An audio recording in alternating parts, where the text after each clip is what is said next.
Hello' viewers, মোৰ YouTube channel Mugdha পক্ষীদা butterfly is এৰাউণ্ডলৈ আপোনালোক সকলোকে স্বাগতম জনাইছোঁ। আশা কৰোঁ আপোনালোক সকলো ভালে আছে। আজি মই মোৰ ভিডিঅ'টো আৰম্ভ কৰিছোঁ মোৰ ফুলনিত ফুলি থকা ধুনীয়া ধুনীয়া ফুলবিলাকৰ পৰা। এটা সময়ত মোৰ গাৰ্ডেনিঙৰ বা ফুলনিৰ বিৰাটেই চখ আছিল আৰু মোৰ সংগ্ৰহত মই কিছুমান ধুনীয়া বিশেষকৈ থলুৱা জাতৰ ফুল ৰাখিবলৈ চেষ্টা কৰিছিলোঁ।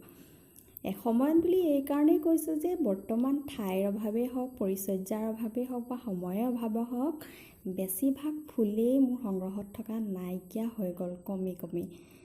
আৰু আমাৰ তথাপিও সকলোৰে ফুলনি এখনৰ প্ৰতি দুৰ্বলতা থাকেই নহয় জানো। ঘৰৰ আগফালে ধুনীয়াকৈ ফুলবিলাক ফুলি থকা দেখিলে আজিকালিতো অৰ্নামেণ্টেল কালেকশ্যনবিলাকো খুব জনপ্ৰিয় হৈছে। যিবিলাক আৰু পাতৰ ফুলবিলাকো খুব জনপ্ৰিয়।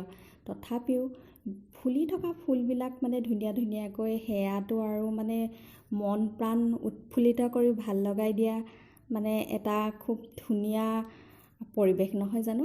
ঘৰৰ আগফালে যেতিয়া ধুনীয়াকৈ ফুলনি এখন থাকে বা আপুনি পুৱা উঠি সেই ফুলি থকা ফুলবিলাক দেখে, মনটোতো এনেই ভাল লাগি যায় নহয় জানো বাৰু।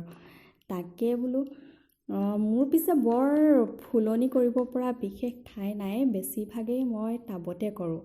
আপোনালোকলৈ তাকে ভিডিঅ' আকাৰে মই অকণমান আগবঢ়ালোঁ। আচলতে যেতিয়াই ফুলবিলাক ফুলে মই ফটো মাৰি ৰাখি থৈ দিওঁ আৰু মোৰ মোবাইলৰ গেলেৰীৰ বেছিভাগ ষ্ট'ৰেজ এই ফুলৰ ফটোৰে ভৰ্তি হৈ আছে। ভাবিলোঁ আপোনালোকে চাই ভাল পাব আৰু তাকে বোলো আপোনালোকলৈ অকণমান ভিডিঅ' কৰি আগবঢ়ালোঁ। আপোনালোকে কেনেকুৱা পালে চাই জনাবচোন। আপোনালোকৰ সঁহাৰি পালে